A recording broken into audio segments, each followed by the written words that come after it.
Hi everyone, welcome back to தனித்துவ சமையல். இன்றைக்கி என்ன ரெசிபி பார்க்க போகிறோன்னா ராஜ்மா. கடாய் சூடானதும் அதில் 3 டேபிள் ஸ்பூன் ஆயில் ஆட் பண்ணிக்கோங்க. 1 டேபிள் ஸ்பூன் ஜீரா, ஒரு பிரியாணி இலை, 2 பட்டை, 2 லவங்கம் ஆட் பண்ணிக்கோங்க. நான் 3 பெரிய வெங்காயத்தை பேஸ்ட்டாக அரைச்சி வச்சுருக்கேன், அதையும் ஆட் பண்ணிக்கோங்க. ஆட் பண்ணிவிட்டு அந்த வெங்காயம் நல்லா பொன்னிறம் ஆகிற வரைக்கும் ஃப்ரை பண்ணிக்கோங்க. அதில் 1 டேபிள் ஸ்பூன் இஞ்சி பூண்டு விழுதையும் ஆட் பண்ணிக்கோங்க. ஆட் பண்ணிவிட்டு வெங்காயம் சுருங்கி இப்படி வரணும். அதுக்கப்புறமா 4 பெரிய சைஸ் தக்காளியை பேஸ்ட்டாக அரைச்சி வச்சுருக்கேன், அதையும் ஆட் பண்ணிக்கோங்க. ஆட் பண்ணிவிட்டு நல்லா மிக்ஸ் பண்ணி விடுங்க. குழம்புக்கு தேவையான மசாலா ஆட் பண்ணிக்கலாம்.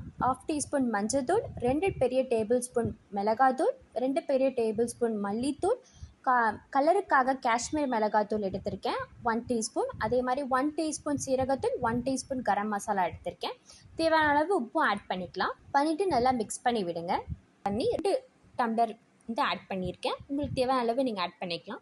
இப்போ கன்சிஸ்டன்சி கொஞ்சம் திக்காக தான் இருக்கிற மாதிரி இருக்கும். அதுக்கப்புறம் நான் ராஜ்மா ஆல்ரெடி வேக வச்சுருக்கேன். குக்கரில் 4 விசில்ஸ் விட்டு வேக வச்சுருக்கேன். அதுலேயும் தண்ணி இருக்கும் இல்லையா, அதையும் சேர்த்து ஆட் பண்ணிக்கோங்க. இப்போ குழம்பு ரொம்ப தண்ணியாட்டம் இருக்கும். நீங்கள் கெட்டி ஆகிறதுக்காக கொஞ்சம் ராஜ்மாவை ஸ்மாஷ் பண்ணி விடுங்க. நான் ஆல்ரெடி ஸ்மாஷ் பண்ணி விட்டுருக்கேன் பாருங்கள். பண்ணிவிட்டு மூடி வச்சு 30 to 45 மினிட்ஸ் ஸ்லோ ஃப்ளேமில் குக் பண்ண விடுங்க.